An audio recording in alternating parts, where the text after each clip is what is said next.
that Brown, can give you some of the playmaking ability that we saw at Coastal. We'll see. But those are the three guys right now as you start this journey. Feels like they could be the starters. Now you got a bunch of freshman wide receivers. A lot of those guys have a ton of potential.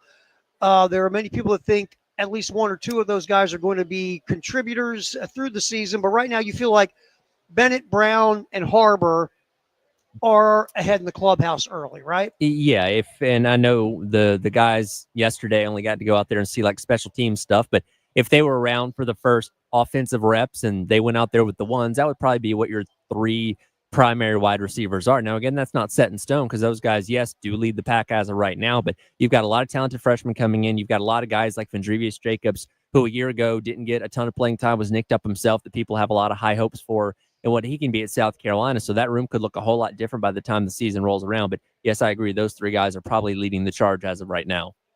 Now you look at Jared Brown last year, just the example is Brown only played 12% in the slot. Yep. Last year. Mazeo Bennett played 85% in the slot. So, Brown, if you look at his Coastal numbers, he was almost exclusively a slot receiver. Yep. So he's learning, and for someone to say that's not a big deal, no, it kind of is. And plus Brown's size leads him to playing in the slot.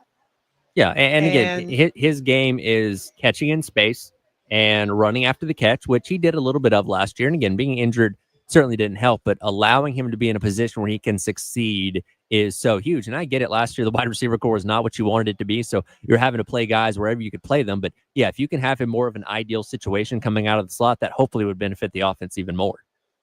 All right. So going back to Nick Harbor, there is a huge opportunity because you'd like to have a big receiver. Yes. And if you can get a big guy who can, win some 50-50 balls down the field, can be a red zone threat, can be a guy you can, okay, all right, well, it's 3rd and goal at the 4. Just run that corner route real quick, and we'll throw it over the DB because you're bigger than him. Yeah, that's what you hope you can get from a Nick Harbor.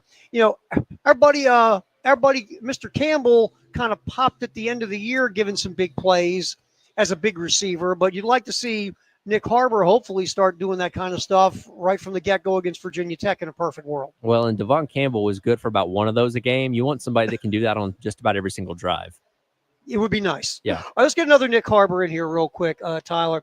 As he talks about being done with track for the season, and then we'll take cut 2. Nick, on the benefits of being a full spring practice participant this year. Will do wonders. I don't have to come back in July or August and, try to ramp everything back up. I'm just smooth sailing, just really going off of last year. So, yeah, I'm excited to do it. It'll just, and like we've talked about, it'll just help him develop because he's out there practicing, getting reps at playing wide receiver. Let's get the third one here too, Tyler, with Nick Harbor. Talking about the wide receiver room. We touched on it a little bit. Here's Harbor's thoughts on this group of wide receivers. Playing it real well. We got a lot of, I want to say a lot of old guys because, I'm one of the oldest in the room now. It's kind of crazy, but, they're going to fit in real well. Everybody's just competing for a spot. So, we just going to help the young guys as much as we can. Like, they messing up, we're going to tell them what's wrong. Like, we're not them type of people. Like, you messing up, we ain't going to tell you. Like, we all family around here. So, I'm helping the young guys as much as I can, like I'm doing, today. Some things happen, you just got to correct them on it. As they in high school still, so they gotta get their feet wet. So I'm gonna help as much as I can. So it'll be interesting because if you talk to like Wes and Chris, they've watched these freshman wide receivers, Tyler, since they were 12. Yeah, basically. So they know better than I do or you do. But everybody thinks one or two of those guys could really pop up and be productive this year. And if you get a couple of these freshmen to be able to contribute, and you hope you see the growth of these other 3 wide receivers, I don't know, man. You might have something going on there at wide receiver this year. And again, you don't have anybody in that wide receiver room right now that's definitively locked down any spots. It's about as wide open as any other position group on this team. And guys like Gidron and Brian Rowe and Jaden Sellers, who obviously has rapport with the quarterback in Lenora Sellers, are guys that can certainly jump up there and this makes things happen. Donovan Murphy, very highly talented, Lex Cyrus, those kind of guys as well. So it's going to be interesting to see not just who is going to be taking snaps and getting receptions in game number 1 against Virginia Tech. But by the time we get to the end of the year in Clemson, who are those main wide receivers, favorite targets for Lenore Sellers, and how's the offense look because of that? Wait a minute. You're saying the wide receiver Sellers has the same last name as the quarterback? I hear they're related. Okay. Yeah. I'll take your word for They, it. Man. they look similar. Here they went to the same high school. I have a strong suspicion they might be related. Look at you, like CSI. I know. That's what I get paid for. That's impressive. I'm telling you. All right. Our final two teams, Alabama, Yes. Robert Morris. We're going to do this on the text line. 803-404-6100. Texter number 6 and number 8 gets the final two teams in our bracket contest. Again, whoever has the national champion will win Gamecock baseball season tickets for the rest of the year. Correct. All right. Halftime show. We are hanging here at Twin Peaks. Schroeder's Roadie again here on the game.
Schroeder's Roadshow at Twin Peaks in the Vista, right off of Gervais.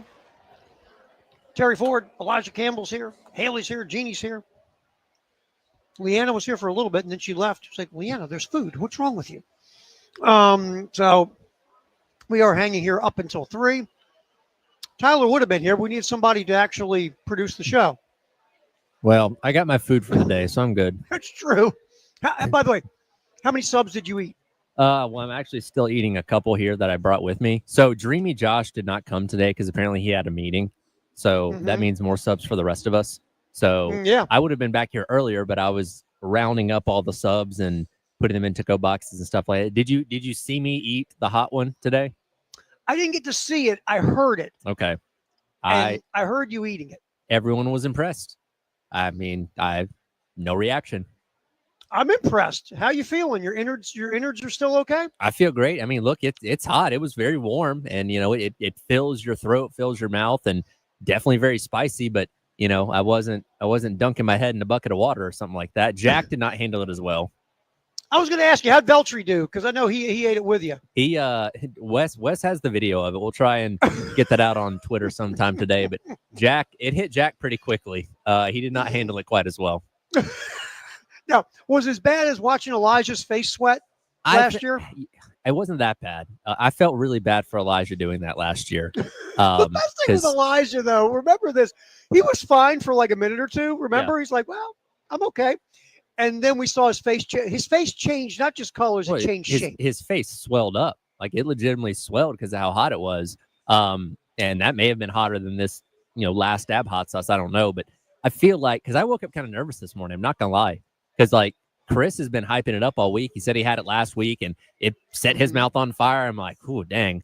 And, I've talked about it so much, I can't back out. I'm like, I'm going to do it. I'm going to eat it on air. But I was worried that I wouldn't be able to talk. And like, I was going to have to go, stick my head under a faucet or something like that. But it wasn't that bad. Well, somebody should check on Jack. see if he's around after that. Here's the funny thing. And obviously we love our guy, Larry, who allows us to be out there. He saw Jack's reaction. He brings him a cookie and a sugar packet and says, here, this will help you out. That's hilarious. Larry's like, look, I used to be a paramedic. Here's a cookie and a sugar packet. You're going to be all right. We love Larry. Yeah, Larry's a good man. Oh, my God. So we'll see. Well, Jack Veltri might post up some stuff for Gamecock Central, but if we don't see anything today, then maybe we need to have somebody go check on him. He was heading to speak with Maneri when we left about an hour ago, so hopefully he made it there. I don't know, maybe the rain cooled him off. That's crazy. Who's the guy with his mouth open in the rain? No, it's Veltri. All right, so Tyler survived, hanging in the studio, making sure we're on the air. We appreciate that as we're here at Twin Peaks Schroeder's Towing Roadshow. It's all football in the 1 o'clock hour, sponsored by Atlantic Windows and Doors on the game. But there's this thing called the NCAA tournament going on. March Madness. All of our teams are out now, Tyler, correct? Yes. We just gave away Alabama and Robert Morris, so we have our brackets full. And if you got a low seed, just cross your fingers and tongue and toes and whatever else you got and hope they can pull off a miracle. All right, so there we go. In the NCAA tournament right now, scoreboard, Purdue has finally got some breathing room against High Point, which we figured would happen at some point. High Point, not a good defensive team. Excellent offensive team. Purdue's up by 10, 35-25. Creighton at the half. They were up by 20 at one point. Louisville's cut into the lead a little bit. It's 49-34 right now. Creighton over the Cardinals at the half. In a game, by the way, that's almost like a Louisville home game. I know they're practically in their backyard. How is that fair? I'm not sure, but it's not. To answer your question, it's not. But yeah, so Creighton's doing work. 49 points in the first half. On a good Louisville team. This is a good team. Yeah, absolutely a good team. No, they've they were down in the dumps a couple years ago, but they've certainly rebounded. And what they knocked Clemson out of the ACC tournament last week. So very good Louisville team that has got some work to do in the second half. Yeah, Pat Kelsey, fine job in his first year coming from College of Charleston. And look, High Point is a really good offensive team that has zero desire to guard anybody. And Purdue right now with about $1.53 to go in the half has finally put a little breathing room in at 35-25. To High Point's credit, they were hanging for a bit, but Purdue, like I said, now up 10. All right, Well- we talk football in the 1 o'clock hour in a second. Go ahead. I was going to say, it usually bodes well for the underdog teams that play defense really well. Those are the ones that typically win and advance in the tournament. If you're just good at scoring points and not stopping the other team, you're probably going to run into a wall when you face one of these higher seeds. Yeah, because if you don't care about D, usually the other team is better than you, Sure. and they're going to just start scoring buckets no matter how good your offense is. Which is why I'm if you riding with can't Drake, guard 'em. the number 1 defense in the country, number You 11 love 'em. seed, taking on Missouri. I know you do. You love them. I'm riding with defense. My 11 seed, I think the Drake pick is good because it makes sense. I mean, Missouri's beatable. I took VCU as because 11 does damage in this tournament every Yeah. year now. I got My VCU in the 11 Sweet 16. I got VCU. I think I have VCU getting to 8 and getting beat by Duke. As I think I took VCU all the way to 8. So, Coach Odom, don't screw me. I got you to 8. So, you have Drake where to 8 or 16? I got him to 16, so I got Drake and Okay. VCU to 16. I didn't. All right, I don't cool. think. I think I got North Carolina actually. I got a lot of 11s going deep. I'm going to tell you this. I love when you bring up North Carolina real quick, then we'll get to football. If you said to me, though, which of the 11 seeds, because, again, a high seed gets the Final Four every year now. Yep.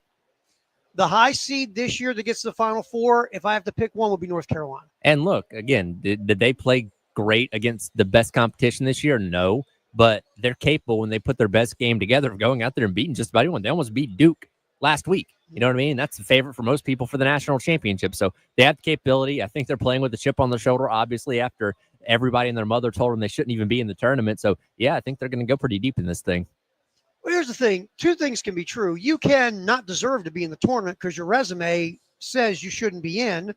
But if you get in, if you have enough talent, you can do damage. North Carolina's sin this year was massively underachieving. They had one of the best transfer portal classes and one of the best recruiting classes out of high school. They had R.J. Davis coming back, who's a bucket filler and has been around, I think, for 20 years. That team should have been better all year. They were picked preseason top 10. They were picked number 2 in the ACC, and they basically went all year. Yep. But to the point we're trying to make, you and I, they have a ton of talent. And if they play up to their talent, they could end up in the Final Four. Just saying. Yep. I almost would trust him even more if they hadn't already extended Hubert Davis and we knew he was kind of like coaching for his job, which that's not the case. But if he was. Wouldn't that be great if they said, look, we're going to extend him, but we need more motivation. So let's not extend him. Why not? Let's pretend he's coaching for his job. Worked for NC State last year. That only lasted a year, but still. Yeah. How's our boy Keats doing in the unemployment line now? Exactly. Well, you know what? He got a nice payout. Yes, he did. But put it this way. Kelvin Keats is not going to be working at the local strip mall. No, there is He's okay. There are plenty of small schools that will gladly take him. Yes, they will. And he's got money in the bank. All right, a lot of football in the 1 o'clock hour. Let's get back to it. Sponsored by Atlantic Windows and Doors. Before I get to that, let's push this because we didn't talk about it yet. All right, if you want to go see the women play tomorrow and Sunday, because they're going to win tomorrow, at CLA in the NCAA tournament, you go to our social media platforms.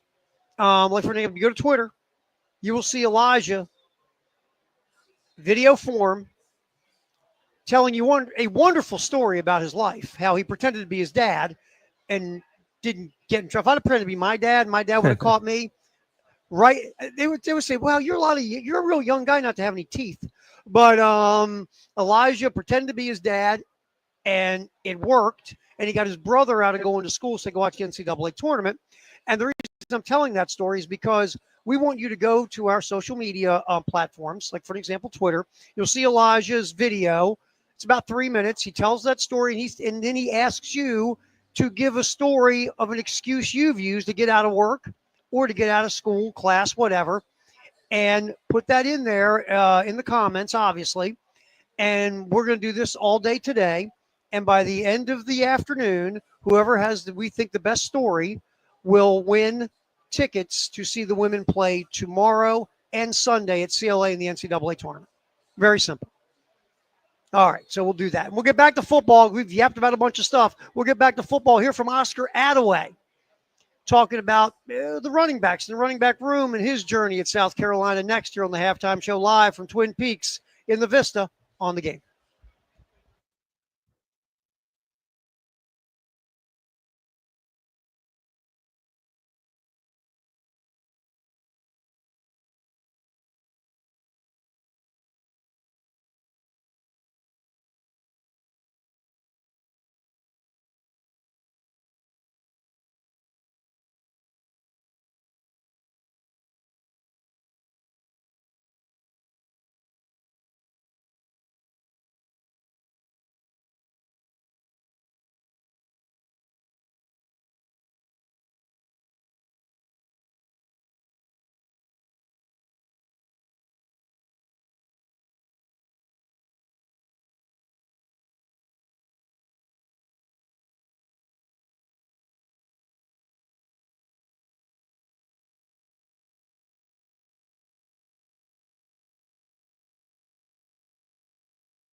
All right, we are rolling here at Twin Peaks in the Vista in Columbia. The Schroeder's Roadshow. Nothing but March Madness. And by the way, we talk about the women's tickets that we're giving away if you go to social media, to the game social media platforms. It is sponsored by our buddies at Anastapula Law Group or law firm. Don't scream. Call Akeem. 1-800-ALL-7s. All right, to football, sponsored by Atlantic Windows and Doors. We talk nothing but football typically in the 1 o'clock hour. All right, Oscar Attaway, Tyler. I think it's the running backs. We talk about the wide receivers, and there's opportunity. There's a lot of opportunity at running back too, my man. Absolutely. And if you look at it, look, Attaway was 1B to Rocket Sanders 1A last year. And I thought Attaway was fine in that role, didn't you? Yeah, I thought he was. When he needed, obviously, to give Rocket Sanders a break because he got a bulk of the carries, Attaway did fine. He was good for, to pop a big run here and there. He had good hands out of the backfield, and he could use them in a variety of ways. And I thought he played his role pretty well. But again, the majority of the load was carried by Rocket Sanders, and it doesn't always mean that the guy that's next in line is going to be able to step up and do that same thing. No, and look, not to say it can't happen. I don't think it's fair to expect Oscar Attaway to step in and be Rocket Sanders. First of all, I don't think Oscar Attaway is as good as Rocket Sanders. I don't. And I just don't think if you go, oh, we got Oscar Attaway, just plug him in. I mean, can Oscar Attaway be the starter? Sure. Be 1A? Yeah. But, I mean, and Oscar Attaway could take a big leap in his second year at South Carolina. I hope he does. That would be great. But I feel like more this year it really would be a running back by committee, or Rasul Faison, who had a really nice season at Utah State. Could Faison eventually take the job and win it and become like the 1A, and Attaway would stay at 1B? I don't know, but I think you're going to see more running back by committee type of thing this year, especially with Howell and Fuller in the background as well. Yeah, I did the numbers a couple weeks ago, and I want to say, just kind of remember it off the top of my head, I think Rocket accounted for like 60% of the carries. It was like 70% of the yards, very heavily tilted in his favor. And again, he came into South Carolina we came into South Carolina with him knowing he had the ability to do that, given what he did back at Arkansas. And again, Rasul Faison's had a very successful career in his time at Utah State. I don't know if that's going to mean he's going to be able to take on that same kind of role. I agree with you. I think we're looking more at back by committee here. What can Matthew Fuller do? What can Jordan Howell do? Two guys that obviously the coaching staff and guys like Wes and Chris that have seen these guys for a long time are very high on. And again, you're not necessarily going to be rotating through 4 running backs consistently, but having a 1A and 1B and Faison and Attaway, and maybe getting a sporadic carries for a Howell or for a Fuller, or certain situations where those guys might be better, is something I could definitely see with this team this year. All right, so let's get some Oscar Attaway. First of all, Attaway talking about being the veteran in that running back room, or being Attaway, it was his 5th year. Is his 5th year, Tyler? He's going to be he's going to be 25 during the season. Okay, 6th that year, puts it in 7th perspective. year, 8th yes, year? He's been around Right. for a while. Well, Oscar Attaway is an adult. How's that sound? He very much is. Yeah, He, and he here's and Oscar. Faison will combine to be 50 by the end of the season.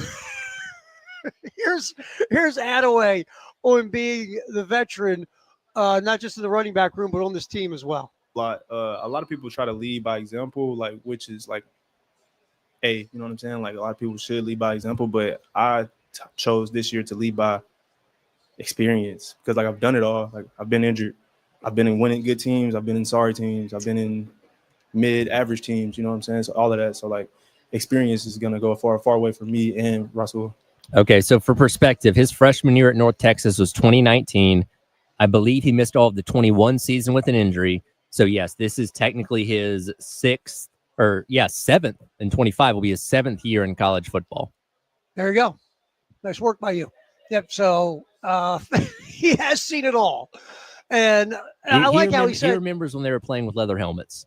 Yes. Matter of fact, I do believe he backed up Red Grange. Yeah, exactly. I could be wrong. And then he hit the portal and went to North Texas.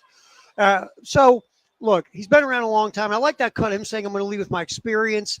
I heard Wes and Chris talking a little bit about Attaway probably being more vocal, Faison, more. You come in your first year, a lot of guys just want to, lead by work ethic. Right. And like Spencer Rattler did his first year, and then Rattler became more vocal in year 2. I mean, look, the D Knights they're a rare breed, man, when it comes to leadership. Knight showed up, already a grown man with a family, came in and just took to the leadership natural, right? That Right. was just him. Kennard was more, I'm going to come in here and work and work and work, and I'll lead my leadership will start with my work and my maturity, and then I'll go from there. Adaway, I think, is going to be more vocal in year 2, and take more ownership because you are going to have more of a role on the football team. Let's get to the other Oscar Adaway real quick. Talking about his running mate there, Rasul Faison, the transfer from Utah State. Here's Adaway giving his thoughts on Faison so far. Dog, period. DAWG. Short, sweet, and to the point. There you go. Took care of that right there. Look, Faison was a guy that has a lot of yards after carry, yards after contact. He breaks tackles. Rocket Sanders had more breakaway speed than Faison, Sure. but Faison can do a lot of the things that Sanders did. Oh. I'm not saying he's as good as Sanders, but he's the same type of running back. He's the same type of running back, and those two physically. And I got the chance to see Rocket Sanders in person out of, shoulder pads and a helmet at Pro Day the other day. And my God, he is bigger than I thought he was. And looking at the pictures of Faison from practice yesterday, kind of the same thing. Like, oh, okay, I see it. There's a size difference here. Yes. Isn't it great when you see him, when you see like the dudes out of pads and the ones you go, oh yeah, okay. Well, because so Rocket Sanders came out of high school essentially as a wide receiver that they moved to running back when he got to Arkansas. And, I don't know, maybe because he got kind of like a short neck. I guess you just kind of assume he's short in general, but looking at him in person, I'm like, okay, I see the receiver. He's obviously bulked up being a running back, but I see where that receiver was in there to start with. Yeah. I mean, he was, once you see, obviously, how many pounds, I wonder, they put on him once he moved to running back? I wonder, because I don't know what his measurables were when he first came out of high school, his freshman year, being a running back or being a wide receiver. You had to slap on at least a good 20 pounds, right? You would think, and obviously he's got big, thick legs like a lot of good running backs do. And look, Faison's not the tallest guy in the world. It's 5'11", based on just his status here online, but he looks taller than that. So we'll see how this goes with Faison and with Adaway. I feel like running back by committee is a fair thought as we move forward. Could one guy take over and be, more of the 1A? Sure. But I feel like with those two guys, we'll get the bulk of the carries. I tell you, man, Hal and Fuller are interesting. They are. Hal looked pretty good in the bowl game, take away the fumble, which you can't take away. But, right. In the moments Hal has played, you see something. And Fuller, as well. So those two guys are going to, get opportunities in some way, shape, or form. But I feel like really you're going to see a lot of Adaway and Faison unless, one of the two youngins pop. Yeah, probably so. Now we are yapping football in the 1 o'clock hour, sponsored by Atlantic Windows and Doors. We gotta find out about special teams, Tyler. Yes, we do. There's a lot of questions to answer. And let's hear from Mason Love and Cole Rasmussen as we, who's going to be the long snapper, who's going to be the kicker, the punter. We'll talk about that next year on the halftime show. We are live from Twin Peaks in the Vista in Columbia, right off of Gervais. Lots of great food specials and drink specials. And there's, I counted them, Tyler, 17,000 TVs. Well, the question is, are the beers at 29 degrees? Oh, let me look. 27.3, my man. Even better. 27-degree draft beers. I tell the people about it all the time, every single day when I do my ad read. But you got to go down there and experience it for yourself. 27-degree beers. I'm going to have Elijah try every beer in the place and tell me which is the best cold beer. I would trust his word against anyone's. Someone's got to do it. Someone's got to fall on that sword. I'll fall on it. Don't worry. What a guy. Don't worry. Don't worry. Here to the rescue. Fire, I'll try all of them. Firehouse Sub text the hour next 803-404-6100. We are live at Twin Peaks. It's another Schroeder's Towing Road show. We go till 3. We're here till 6 right here on the game.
is hanging out here, Schroeder's Road Show at Twin Peaks in the Vista, watching hoops. NCAA tournament is cooking. Creighton up by 17 on Louisville. Okay, 15 on Louisville. So I don't have TVs as far as the eye can see. I have one in my studio here. So am I safe to change the channel to a different game from this one? Do you feel Not like yet? Not yet. Not yet. Okay. Louisville can make threes. Right. And if they start banging some threes, they could get this thing under 10 and make it interesting. I would say if it's still sitting at 15 or 17 by the 4-minute mark, Yeah, by then for sure. then I think it's done. Because But that High Point Purdue game just started the second half. yeah, Purdue's up by 10. Started the second half. And then we got Wisconsin starting to pull away a little bit on Montana, 21-13. Yeah, Montana kept it close for a while. They're hanging. I mean, they're making this a rock. They're trying to make it a rock fight. Montana needs a rock fight, and they had to go in there for a little bit. By the way, interesting side note. So Elijah's telling me his girlfriend has never ever picked an NCAA tournament bracket before. Really? Yeah, but because she's so mesmerized by the awesomeness that is Elijah Campbell, that she is all in on the bracket. Well, I feel like and she filled out her first one. I feel like they'd be a deal breaker for dating him, right? Like if you can't fill out a bracket, he's Isn't not that interested true? in you. If I could see Elijah, oh, she's wonderful, she's great, she's wonderful. Elijah, what happened? Oh, we broke up. Why? She went and filled out a bracket. Yeah, I mean, she's for dead real. to me. I'm for real. She's dead to me. So she fills out her first bracket, and she picked Montana to beat Wisconsin. Okay. And so we're sitting here watching this thing, and Montana's hanging around. And we figured if Montana actually beats Wisconsin, she's a ringer. But see, here's the thing. And my wife filled out a bracket the other day based purely off of mascots. Apparently, there's like a mascot mode you can go with now. Mascot fight. I think she had like Akron winning the whole thing or something crazy like that. But like those brackets end up being the best ones outside of us that, subscribe to 4 different services for analytics and stuff like that think we know the answers. No, it's the 7-year-old that's going based off team colors. Yes, it's the look. My 2 quick stories for you, real quick. My ex was the mascot fighter. She'd do mascot fights. She would okay, would a blue devil beat a bulldog? Well, the blue devil's got a weapon, whatever. And she won 2 years in a row. Yeah. And we had like 20 people in this thing, and it was money. And after she won the second year, I had to break up with her.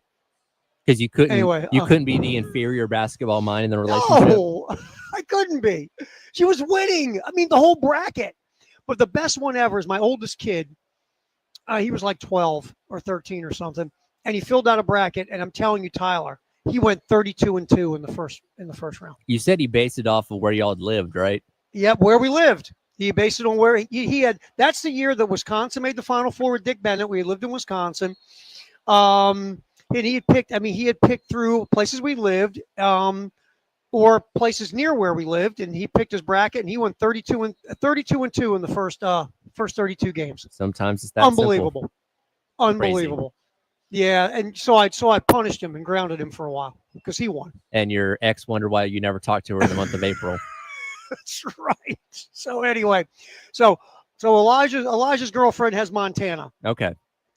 And Elijah took Wisconsin. So if Montana does win, it could be a very uncomfortable house later. Well, he's gonna have to Just sleep saying. outside.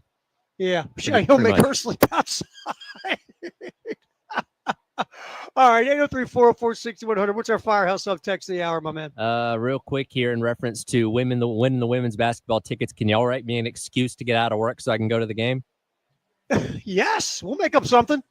We'll help you out. Dr. Head and Dr. Ford will write you out an absolute excuse, right?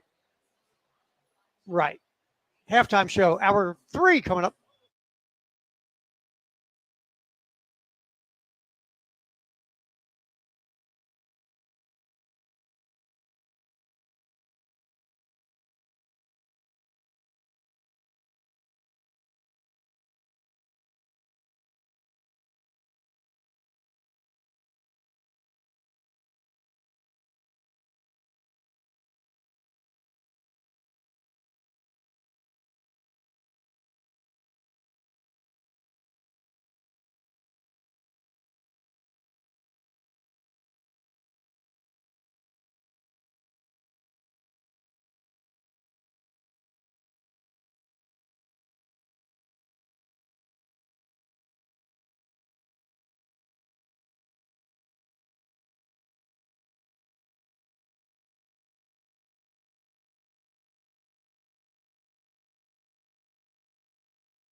halftime show. The Schroeder's Road Show is today on Firehouse Sub earlier on Main Street in Columbia, and now in the Vista in Columbia. We are hanging at Twin Peaks watching a lot of hoop. Purdue only up 4 on High Point, a little bit under 16 minutes to go in that one. Louisville still trailing Creighton by 12, around 5 minutes to go in that first round game. And TV timeout, Wisconsin was up on Montana as they went, let's see, what was It's there? 7-point 27-20. 27-20. 27-20, under 7 to go there. As, again, Creighton and Louisville, that one getting under 5 minutes. All right, what's trending at 2 is sponsored by Traditions Fine Jewelry and Gamecock Traditions. Again, a couple things to get you caught up on. Number one, we're going to give you a chance to win some tickets to the women's NCAA tournament at CLA Friday and Sunday. You'll get tickets for the Friday game and the Sunday game because South Carolina should beat Tennessee Tech. I'm going to go on a real big limb there. So you'll get tickets for the Friday, Sunday. What you do is you go, for an example, go to our Twitter. Elijah Campbell put together a nice video telling you what you need to do to qualify to win these tickets. Is basically, Dawn Staley really started this by saying, she'd write, excuse letters for you so you can come to the game. So we just want to know, what's the best BS story you ever told to get out of work, get out of school, get out of something? What's your best excuse or BS story? Elijah told his in the video, and all you got to do is put your comment in the video saying what your story is. And the best story, we're going to have our judges pick the best story, and that's who will get the tickets. So it's on our social media platforms. Go do that. It's real simple. You just use the thumbs, type in your story. You might win some tickets for the women's tournament at CLA tomorrow and Sunday. And we want to thank our friends at Anastapula Law. Again, don't scream. Call Akeem. 800 all sevens. Oh, you got to love it. Fantastic. Fantastic. How you doing, my friend? You good? Oh, good to see you. Oh, very nice. Very nice. Oh, thank you. So we're hanging out here at Twin Peaks, like I said, till the halftime show till 3. But then Jay and Elijah will take over here at 3 to 6. Haley's hanging out. Jeannie ate and left. How rude. How rude. So Jeannie was here to help us out as well. Leanna was here. The whole promotions crew was hanging out here as well as we rolled until 6 here at Twin Peaks. All right, Tyler. Elijah and I yapped a ton about the NCAA tournament. Yep. And I did mine like I started last year. I really kind of go by the bracket trends when I do the one for radio purposes. Yep. If I was going to take a double-digit seed or a high seed to go to the Final Four, I'm taking North Carolina. I think that's the obvious one out of all of them. I think there's some really good double-digit seeds in this tournament that are going to pull some upsets. Like you love Drake. Yep. I like VCU. I also think my mouse fell. Hopefully it didn't break. Oh, there it is. Also, the other high seeds, like I like Colorado State to win, to beat Memphis in that 5-12 game. That's one of them. Elijah really likes Liberty in that 5-12 contest. McNeese, a lot of people think McNeese could beat Clemson. I think Clemson wins that game. Clemson's good. I would have thought if the Will Wade thing hadn't happened, I would have picked McNeese. But that, to me, is probably going to be too distracting. See, I'm glad you brought that up. That's massively distracting. And my guess is NC State put that out there and let it leak. I don't think Will Wade would let that leak. It's not in Will Wade's best interest to let that leak, right? No, it's just not. It's not. And, I go back and forth. One, I appreciate the honesty of him saying, you know what, I'm not going to BS these guys. I'm not going to tell them what they're hearing isn't true. Yes, I am talking to them. I'm basically going to take that job, but we still got work to do here. But at the same time, that is going to be a massive distraction as you're trying to make your way through the tournament. Now, I'm going to take up for Will Wade, which makes me feel weird, but whoever leaked this, and look, whenever this kind of stuff comes out, I always say, who has something to gain, right? Yeah. All right. NC State has everything to gain because if they say Will Wade's taking the gig, that basically tells Texas or any other school that's interested in Will Wade, back off, bub. We got an agreement, right? And in theory, that's what you're marking your territory. It wouldn't benefit Will Wade to put it out there, because if you're Will Wade, you want other bidders and other suitors, right? No offense to NC State, Sure. but you want other schools to be sniffing around your agent about, would you be interested in their gig? So it doesn't benefit Will Wade to leak that out. It doesn't benefit Will Wade to coach his team after it's been leaked out. Like you said, look at the position Will Wade got put in yesterday. Yeah, I know it's less than advantageous. Also, you have to think about it from the standpoint of NC State, where the portal opens up next week, and let's say McNeese State does win a couple games to where Will Wade can't accept the job until after they're eliminated. That at least tells guys potentially interested in playing for him, like, hey, he's gonna be here as soon as McNeese State is out. Instead of people looking at NC State saying they don't even know who their coach is going to be. I'm not going there. There you go. So I think it doesn't take a genius to figure out, because God knows I'm nowhere near one, that NC State leaked this. Yeah, because for sure. they're the only person that had anything. And look, Will Wade's agent has nothing to gain by leaking that information, because again, he wants more teams interested in his boy to push the price up. Right. So that's what I do. It's kind of weird because, again, Will Wade's a really good coach. But Will Wade has got some used car salesman in him, like, Kurt Russell from the movie. Some of the things that he got in trouble for are now legal within the landscape of NIL. So it doesn't look as bad in hindsight. And look, he's a classic example, just like we see with Rick Pitino as well at St. John's. If you go away for a couple of years, people forget about the other stuff. As long as you're not doing anything as egregious as like what Bob Huggins was doing, you'll be fine. You'll get your chance again. Well, I think if the other thing is if you win a lot. And if you win a lot, that helps. Yeah, Will Wade's a winner as a head coach, whether it's VCU, whether it's LSU, whether it's McNeese State. The one thing I'll say, and you're right, a lot of this stuff is now above the table, but this guy knowingly broke rules when it was under the table. Yes, and that's the difference. That's debate of, okay, it wasn't illegal then, and yes, you were not acting in good faith at that point in time. So he's not completely clean, but again, like you said, when you win at some of these smaller schools, get them to the NCAA tournament, you're going to have your opportunity to get back to a power, which obviously that's going to happen with NC State as soon as McNeese loses, which could end up being today. And I'm going to tell you what Will Wade has done at McNeese State is unbelievable. I mean, just it's a great coaching job what he has done. McNeese State has never been known as a small Division I powerhouse by any stretch of the imagination, and Will Wade has really done some nice work. Yeah, for sure. And now he's back, and he's going to win at NC State. The ACC isn't what you call very daunting these days. Will Wade will win at NC State. To what level? I don't know, but he's going to win there. It's not as big of a challenge to be a top 5 team in the ACC today as it was, like you said, several years ago. And again, NC State, coming off of the hot run they had a year ago, en route to the Final Four, they're obviously a program capable of doing those kind of things. And you get the right kind of coaching there, like a Will Wade. Who knows what can happen there? It's always interesting how this stuff goes, because look, we know these things are happening in the back on the down low all the time. Sure. It's just Will Wade's got out because, again, I think NC State leaked it. I mean, look at the stuff with Indiana. Come on. Yep. You think that just popped up? No. Now the difference there being obviously West Virginia didn't make the tournament. Yes, but old Coach DeVries he wasn't pitching as big a fit as the governor or the AD, and we know why now, don't we? Yeah, no, it all makes sense. And I wonder where his son's going to transfer to. Because the son, I heard Preston did a beautiful conspiracy theory on this on the early game this morning. There was somebody on social media who said, and again, this is all just speculation and conspiracy theory, that this was in the works for a while. This just didn't happen. That Indiana had been back channeling DeVries for months.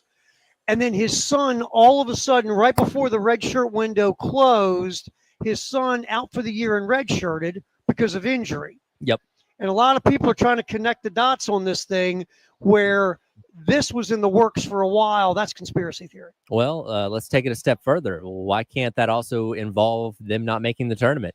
Saying, hey, we're not all that great of a team. Instead of putting us in, how about we just get left out in favor of a North Carolina, and then I can go ahead and take this job. And look at you go. Look at you go, conspiracy theory. Look at you putting on your... I can grab a tinfoil hat, too. I was going to say, look at you smacking on your tinfoil hat. So, I mean, look, here's the other thing about that hire. I think DeVries is an excellent head coach. Don't get me wrong. But again, here's a guy that, and look, it isn't like he's been in any kind of blue bloods or schools with crazy. I think West Virginia's a very underrated job. Let me get that out of the way now. I think it's a better job than most people believe. Look, Huggins got to the Final Four. Beeline had, I think, an Elite Eight run or a Sweet 16 run at West Virginia. It's a good basketball job. I think it's underrated.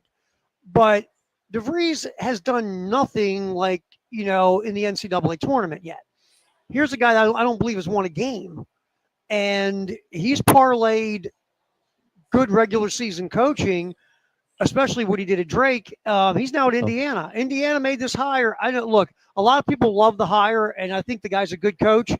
But coaching at West Virginia and coaching at Drake is nothing like coaching in the pressure cooker that is Bloomington, Indiana. Well, Just hey, saying. keep moving up the ladder till people figure it out. So more power to them. Absolutely. Hey, what's to say? Keep fooling them. Keep fooling them. Hey, look, we've all been in situations like I'm not really sure how I got this far, but I'm going to keep on going and see how far I can get. I feel like that's where DeVries is at right now. Sure. And, again, he's a good coach, but we'll see if he can get to the level of coach Indiana needs. Because, look, Indiana should be a good program. Yeah. What's happened at Indiana is ridiculous. Listen, they bleed basketball in the Hoosier State, and having an Indiana program that's subpar is unacceptable. And again, we'll see if DeVries can get him there. Yeah, I mean, first of all, Woodson was a terrible hire, and that's not a second guess. That was a first guess. I'm still trying to figure out what kind of blackmail pictures that involved there. I know he's an alum, but that was just a hire that made no sense. Crean, I thought Crean was a good hire. And he looks like and again, they were okay. But I thought Crean would do really well at Indiana. Sure. I was surprised. I really was surprised that, Crean what one Sweet 16?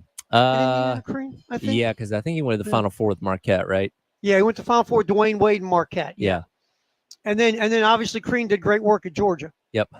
Yeah. Oh, I remember. Hey, listen. That he gave me a free Chick-fil-A sandwich one time, so he'll always hold a special place in my heart. But on the basketball court, nothing special. Wait a minute. He gave you a free Chick-fil-A sandwich. Let me hear this. You just told that story and blew it aside. I want to hear the story. Right after he got hired, we have a big student center right outside the football stadium, and I heard that he was going to be out there meeting students and was giving away free Chick-fil-A. I just went over there to meet him. Like, I wasn't necessarily going over there for the sandwich, and there was a big circle of people around him, and he's out there just passing out sandwiches left and right. And he comes to me. He's like, "Here, man, have a sandwich." I'm like, "Thanks. Can I get a picture?" "Sure thing." Puts his arm around me. We take a picture. Then he goes on to the next person. And like, that was my 15 seconds of meeting Tom Crean. But I always appreciate that Chick-fil-A sandwich. Man, how good was that sandwich? It was good. It was free. I didn't have to pay for it. It always tastes better. And that was at the point in time where the excitement was very high for him getting hired. And we obviously know once we got into the basketball court, it was a different story. The funny thing about him was everybody kept saying, "Wait till he gets his guys in here." And then he got his guys in there. They weren't any better. And it got worse. They got worse. You had Ant-Man, obviously, and one guy can't lead an entire basketball team, unfortunately. Yeah. And yeah, that fizzled out pretty quickly. I will continue getting some of Tyler's picks, and we'll throw out some stuff with the NCAA tournament as it keeps rolling along. Houston right now, dog walking SIU, Edwardsville, 19-6. And let's see, now Wisconsin's opened up a 10-point lead on Montana. Louisville, Creighton in a TV timeout right now, as is Purdue and High Point. We will come back, continue on. March Madness, talking some brackets. Baseball also coming up for South Carolina this weekend. Big series against Arkansas. We'll hear some Paul Maneri, his thoughts, the Gamecock head baseball coach. That is all coming up on the halftime show. Schroeder's Towing Road Show today at Twin Peaks in the Vista in Columbia. We're rolling till 6 here on the Game.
We are rolling the halftime show, Schroeder's Road Show at Twin Peaks here in the Vista.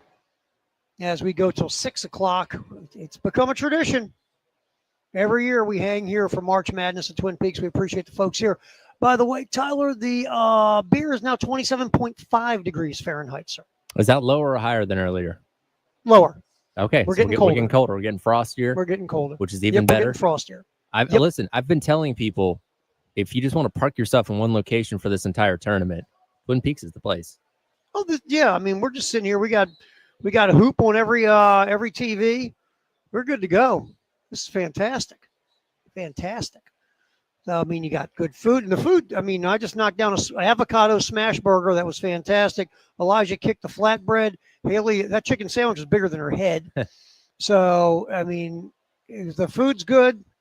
The beverages are cold. There are TVs everywhere. Come here, watch some March Madness at Twin Peaks in the Vista right off of Gervais. At Charwood, we got this thing called our annual Spring Golf Classic. We got a little bit over, was it 8-9 days, Tyler? I think you're the official counter that on would this be thing. that would be 8 days, a week from tomorrow. So all you got to do is give Charwood a call to get your foursome in. We still have room for you, 803-755-2000. Usually this thing really ramps up in the final week because people want to check the weather, make sure the weather's going to be good. By the way, the weather's supposed to be fantastic. Yep. Next Friday. So weather should be great. And you should just jump in and get your foursome. We have my favorite part of this whole thing, the golf cannon. Once again, will be on one of the holes. And you're saying, what the heck's a golf cannon? You got to come out and experience. If you're a golfer, the golf cannon is. If you're not a golfer, the golf cannon's fantastic. It's one of So a we'll have kind. the golf cannon again. Yep, it's just you use it to drive. You go to the hole instead of using your driver, you use the golf cannon. Yep. And it does its job. It does its job. So call 803-755-2000. Alex English, former Gamecock and NBA Hall of Famer, will be out to hang out with us as well. We're teaming up with the Lexington Gamecock Club, so we'll see what kind of surprises they bring along too. Lots of good food. We speak of Larry, our buddy Larry from Firehouse, always supplies us with some eats. It's going to be fun. So again, come out and hang with us at Charwood, 803-755-2000. Call to get your foursome in for the Spring Golf Classic. All right, what's trending at 2, sponsored by Traditions Fine Jewelry, Gamecock Traditions. Let's get some Paul Maneri in here. Huge series. You know what? To me, the reason I say huge, Tyler, is that, you know, you're 1-5 against good teams. Yep. Against ranked squads. Now, you should have won the Oklahoma series, yes, but you didn't. You got swept by Clemson. All the games were close again, but you again did not make the plays or win the big moments. And at some point, you got to go win some big moments. Now, again, Arkansas on the road is very tough. You gave the stat about how good Arkansas is at home the other day. Razorbacks are excellent at home in Fayetteville. First real true roadie for South Carolina. And go out there and, you know, if you lose 2 out of 3, you lose 2 out of 3. That's just the way it goes. But you got to go out there and it's time, Tyler. It's really tough to win a series in Fayetteville, but you got to start playing better against the good opponents. Yeah, you got to find some way to get 2 out of 3 this weekend, or else you're going to feel like you're really behind the 8-ball. 20% of the way through your conference slate. Yeah, I mean, you're now going to be 2-4 in the league, and you lost the home series. See, that's another reason it'd be great to find a way to beat Arkansas, even though it's very, very difficult. You'd like to get back what you just lost by getting beat by Oklahoma. By the way, you don't exactly have a cupcake coming in here next weekend either, so it's not going to get any easier. No, and then your midweek. Oh, that's okay. Things will get better in the midweek. No, it won't. Like I said, this stretch of 8 games is the most important of the entire season because it's going to determine what you're playing for the rest of the year. So Paul Maneri was on Carolina Calls, his first Carolina Calls as coach of the Gamecocks. Paul Maneri talking about this challenge versus Arkansas. Cut 11 for us, Tyler. South Carolina head baseball coach discussing this trip to Fayetteville to take on the Razorbacks. I want to go against Arkansas because that's the next team we're playing on our schedule. Yeah, I've taken several teams to Fayetteville. It's a great environment there. I'm not a big fan of their suey call, but they're very passionate fans. They always have a great ball club. I have a lot of respect for Dave Van Horn, who's the coach there, and they always have great ball players. So we're in for a real challenge this weekend. But listen, Casey, you can't look too far ahead in this league. You know, if you look too far ahead and you start thinking about you can take somebody for granted, or you know, you can't wait to play this team. Listen, this league is a gauntlet. You know, it's 30 real tough battles, and you got to take them one at a time. You know, you can't even go into a weekend thinking, oh, we need to sweep or we need to win this series. You just got to take it one game at a time, and when that game's over, you turn your attention to the next one. It's just such a great league. I call the SEC the major leagues of college baseball, because no matter what team it is, it can be the top team, it can be the worst team. All the teams are littered with SEC caliber players, just like every major league team has major league players. So if you want to have success in this league, you better take advantage of that challenge right in front of you. I mean, look, it's a theme with Paul Mainieri and Tyler. It's like the next game, the next team, and that's what you got to focus on. A lot of times we get caught up in the big picture, like we just went over this. It's like, you know, you got Arkansas, you got North Carolina, you got Tennessee. But if you're Mainieri, you say, no, we've got a Friday night game against Arkansas. Yeah, no. And that's what we got next. And look, you can't really look past anything, because guess what? If you look ahead to Tennessee or LSU or whoever it may be, you're going to end up tripping over whatever's right there in front of you, because, again, every game is going to be a challenge. So, yeah, for one, he's not even looking to Saturday at Arkansas yet. He's looking into Friday, who's going to be the starter, what is starting lineup's going to be, and all those kind of things. And as cliche as it sounds, as coach speaky as it sounds, you do have to take it one game at a time. And if you can win that game on Friday at Arkansas, that makes your rest of your weekend home a whole lot easier, because then you have 2 days to find a way to win one more game and hopefully escape out of there with a series victory and feel a little bit better about where you're sitting in terms of your overall standing. Yeah, and you're going in there, you feel pretty good about 2/3 of your starting rotation for the weekend, obviously. You know, you got guys in Dylan Eskew, and Dylan, start with him. You know, Eskew this year he's kind of taken it up a notch from last year. Uh-huh. You know, he's still going to have moments of where he's got to get his command together. But when you look at Eskew this year and how he's pitched and what's going on with him, he's been really good. And look, I don't think Stone was all that bad outside of his first inning last week. And I know Mainieri's brought up he didn't get his proper warm-up time. Not trying to leverage that as an excuse necessarily, but you can look at the numbers, and once he got settled in, he did just fine. You hope, obviously, he can start the game off a little bit better this week and hopefully give you a good, 5-6 solid innings on Friday night, and that kind of sets the tone for the rest of the weekend. Yeah, this thing about Stone is just, and he did, after that first inning, he settled in, but he's such an unknown quantity as a starter. And, especially now you're putting him as a Friday night guy, and now you're in Fayetteville, Arkansas. And with him, I mean, this year, 3.42 ERA. He struck out over a hitter an inning. His whip's really solid. I mean, he's done a lot of good things. It's just now, you want him to be able to kind of get it going as a Friday night starter, because he's going to get the opportunities. We'll see where he takes it from here. Jake McCoy, he's had a couple of bad innings, but McCoy's got a ton of arm talent and a ton of ability.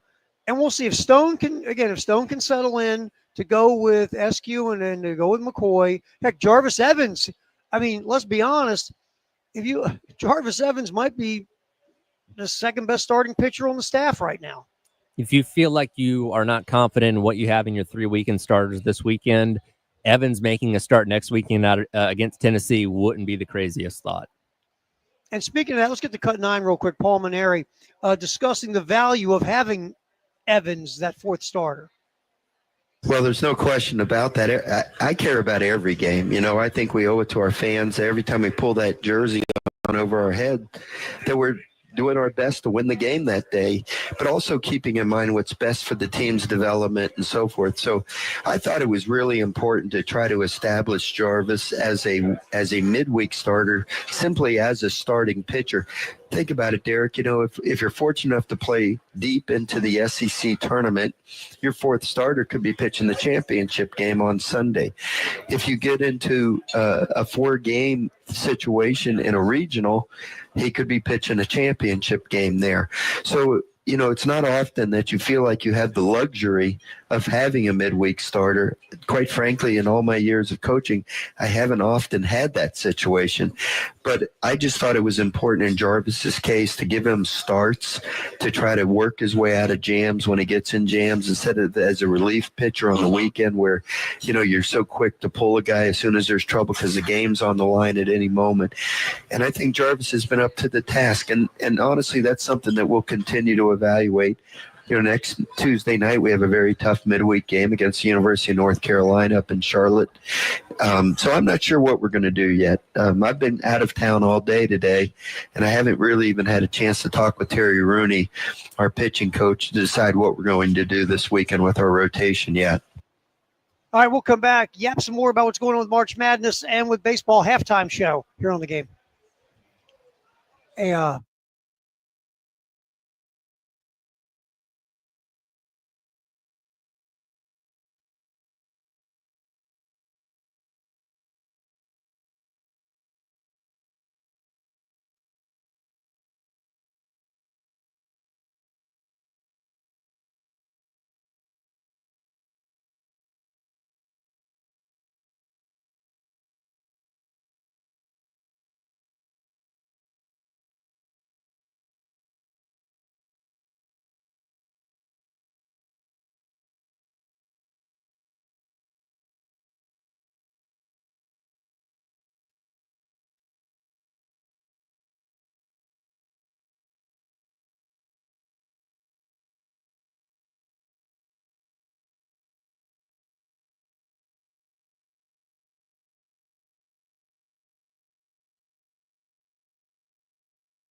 Halftime show live from Twin Peaks in the Vista. Schroeder's Towing Roadie as we go up until 6. The postgame show will jump in here. So we hang here all day and just watch basketball. It's a tough job. It's a tough gig. Just saying. Creighton, by the way, ended Louisville's season as still a very successful season. Pat Kelsey's first year. Cardinal, really, really good through the non-conference, through the ACC. I believe a 27-win season for Louisville in year one for Pat Kelsey. Even though losing that first game. Put it this way, the Louisville Cardinal basketball program is in about 500% better condition than it was this time last year. To the credit of Pat Kelsey. All right, right now, Purdue is holding a 9-point lead over High Point. Again, High Point, really good offensive team, terrible defensive team. They've been hanging in there with Purdue. Again, Boilers have a workable margin right now, but to some folks, the spread matters. Is it 8.5 or 9.5, Elijah? 8.5, and Purdue is up 9 with 3:45 to go. Not that Elijah has any personal importance in the spread at all. Would never. You would never have that. Absolutely not. A man of high integrity like me would That's never right. divulge into something so You would never, illegal, ever debaucherous. have anything like. But Like- if I did, I would have taken Purdue. And by the way, this has all the smell of a bad beat. I can feel it. Just right now, did you see Braden Smith just missed the layup and went in and out? I also saw him stop right before half court when he had about 3 seconds until a 10-second Uh-huh. violation. Well, how about him twice having layups and he passed them up to dish it out to the three? I'm a big fan of the Nash dribble as any human being on the planet, but sometimes the Nash dribble will give you a layup, and if it does, you should probably take it. Take the layup. So Elijah Campbell, if we were just making up a story, having a lot of interest in the spread of the Purdue High Point game. Just in case I happen to be in a place where you can do such activity and happen to come home and maybe still have those pending. Just If I did, if you did. that's something I've thought about. If.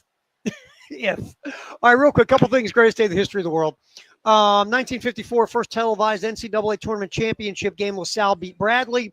I believe Tom Gola was the go-to guy at LaSalle. Mm-hmm. One of the great college basketball players of all time. No one ever talks about Tom Gola. They don't play at Tom Gola Arena anymore. I LaSalle- know. It's the first year LaSalle has moved out of that old barn. I know, man. It was a Tom Gola Arena for like 100 years. All right. Also this day, a lot of NCAA tournament basketball stuff. Gail Goodrich Laker legend. scored 42 for UCLA as the Bruins beat Michigan for the national championship. I believe Cassie Russell played for the Michigan team in 1965. You may I be could correct. be wrong. My memory isn't as good as it used to be. And one more, real quick. This day, 1965. Senator Bill Bradley scores 58 as Princeton routs Michigan State in the third place game. They used to have a third They place used to have game. a consolation. You know what? Bring that back. I think that'd be cool. Bring it back. That'd be fun. Mhm. UCLA, obviously, we just talked about. They won the national championship beating Michigan. But Bill Bradley, a phenomenal college basketball player and a solid NBA player for the Knicks. Mhm. Bill Bradley, part of the last Knicks championship team 700 years ago. When the garden was Eden. I like that. I like that. Great 30 for 30. If you have not watched it. It is very good. It is very good. All right, it's a great day in the history. Oh, I'll get one more NCAA tournament historical fact here. 2010, Northern Iowa pulled off one of the biggest upsets in the NCAA tournament ever by knocking off number 1 overall seed Kansas 69-67.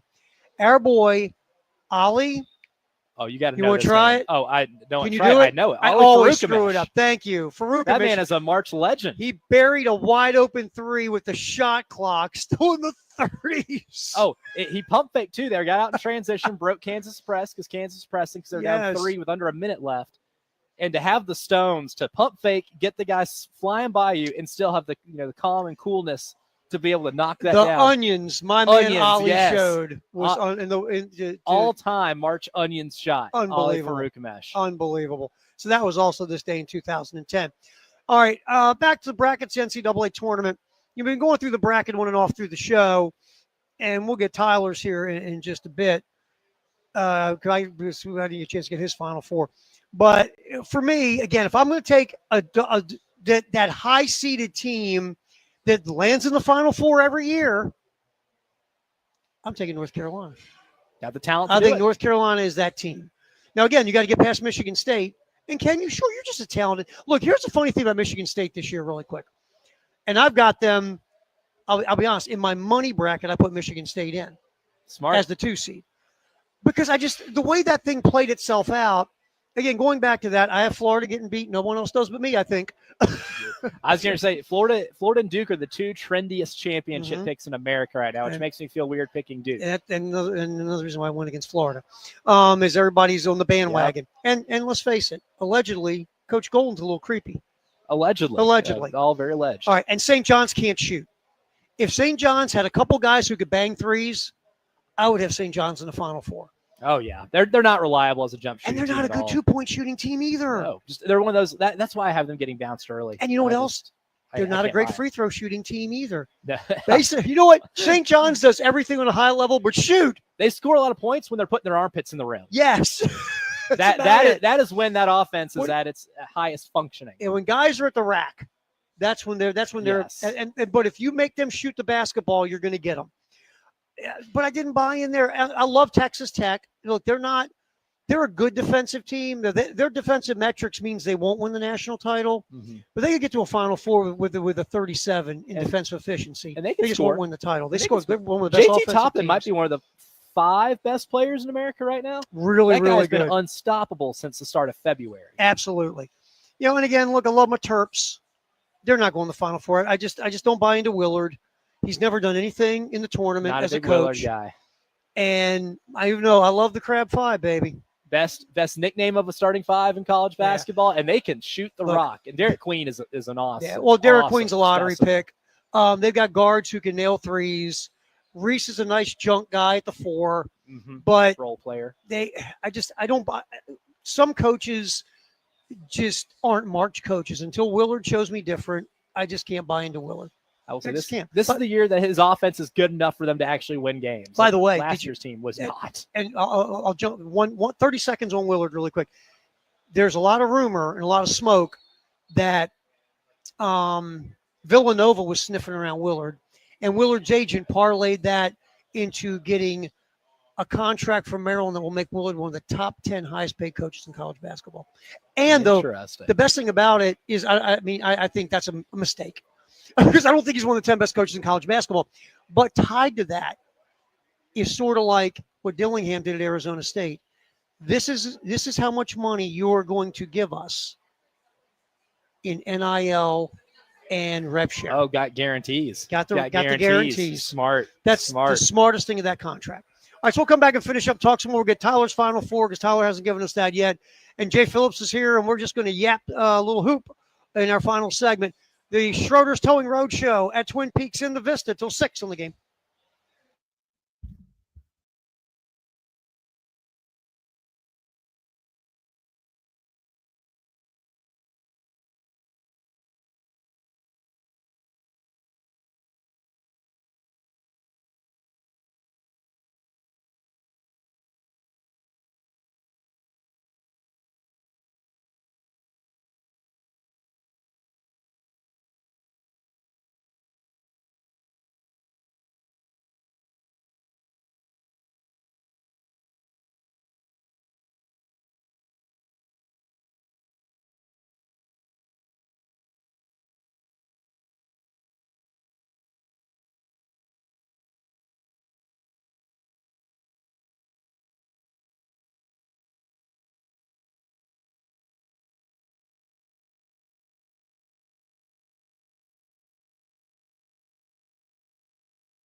All righty. We got to make this baby quick. We got to do a ton of stuff here in our final segment live from Twin Peaks in the Vista in Columbia, Schroeder's Roadshow. Jay Phillips here, Elijah Campbell, Tyler Head back in studio.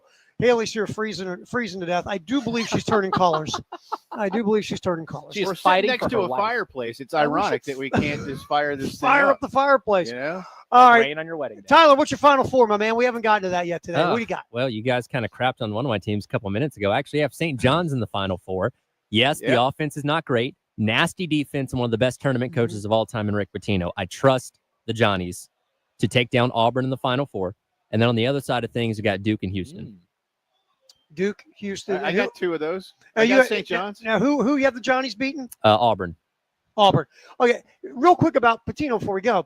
This team is sort of built like the Louisville team that won the national championship. That Couldn't team couldn't shoot shoot threes at to all. save their life, Yep, could not and they shoot won a at all. championship. So, to defend your pick, Tyler, there is precedent with Pitino and a team that can't shoot winning the whole deal. What, Jay Phillips? What do you got in your Final Four there? I got Jay? Michigan versus St. John's and Duke versus Tennessee. Duke beats Michigan. Michigan is quite bold. Hey, Jay Quite is the a, Jay's a bold pick, believer in Jay that Phillips. 7-footer on 7-footer pick and You roll like combination. that they pick and have. roll is phenomenal. No one does that in college No, basketball. nobody. No, Well, nobody does knows. that. And defending, it's a pain. Jay, do you know that UC San Diego beating Michigan is one of the most popular picks in the first round for upsets? 12-5. Yeah, well, you got it. Somebody's got to pick a 12-5. What was mine, Elijah? Colorado was it Colorado, Colorado State? State. See, that's Yep. my. Yeah. That, I That's like think the that, second most popular. that's the one. best 12-5 to me is nationally. Colorado State. But I think I took two 12s. I think I took UC San Diego too. That's a Um, three. Because they're who good was your at Final Four forcing again? turnovers. Oh, oh yeah, UC San Who'd you Diego's go one of the best. I went with Duke, Clemson. Clemson's my dark horse to get there. And then on the other side, I have Florida and Michigan State. Florida beats Michigan State. Duke beats Clemson. Duke beats Florida. Now, all the marbles. I said this earlier. The high seed, because one gets in the Final Four every year now, I think will be North Carolina. I think they got a nice setup. Michigan State's beatable. But for my money bracket, because I don't screw around on that, I took Michigan State to get there as a 2. I took Houston to beat Duke in the final. Okay. And just for fun, okay, not for fun maybe, but I got Florida losing to UConn. Me too. I think UConn gets like, dude, give me some. Yeah. I got in that. I took Texas Tech, Okay. and I'll tell you why. Okay. Nobody Love Texas in Tech. my 20 or 30 people that do this with me in money took Texas Tech but me. So if I hit it, Yep. There you go. cha-ching, Value, baby. value. The value Cha-ching. is a good bracket play. Like always picking a Absolutely. champion nobody Mhm. else has is always a really good way to go. I love your outside the box with Troy. Oh yeah, and I pick one big one every year that you Mhm. hear no one else has. Yeah. Because every year there's one game that nobody is picking that ends up happening. 14s have beaten threes. Kentucky's vulnerable. They're injured. You cannot convince me Lamont Butler's re-injured shoulder is 50% Mhm. for this game. He's the only guy that can stop Yeah. the ball. Troy is a top 10 offensive rebounding team in the country. And they shoot a lot of threes, and that high variance of risk and reward. I I'm like Troy to pull it I'm going off. to tell you, I didn't pick it, but if I'm picking one of those, the 14 seed Lipscomb over Iowa State, Iowa State's hurt. Lipscomb runs that Pete Carroll, Princeton backdoor you I until love you that die It's sexy. offense. It is a sexy But you know what they do? offense. They also make almost 40% of their threes. So They're mine would fun. be Lipscomb beating Iowa State if I had to pick one of those crazy I ones. saw like Alabama State joined a group that includes that Princeton team that beat UCLA to win a game in the tournament, making one free throw or less. Yes, That's remarkable. Yes. That is remarkable. Absolutely. Yeah, but I remember because Princeton beat the reigning champion UCLA. Right? Remember that? Yeah. The backdoor cut Yeah. to beat UCLA. Yep. Yeah. Remember, that Princeton team also had the number 1 seed Georgetown beat when Princeton was a 16 in the Alonzo Mourning days. And didn't Mourning get the block? Something like that. Something like I that. think it was late. Georgetown almost was the first one to Yeah. get dropped by Pete Carroll's Princeton crew back in the 80s. And then, of course, that Georgetown team just punched a bunch of Princeton guys in the face because that's what that Georgetown team did back then.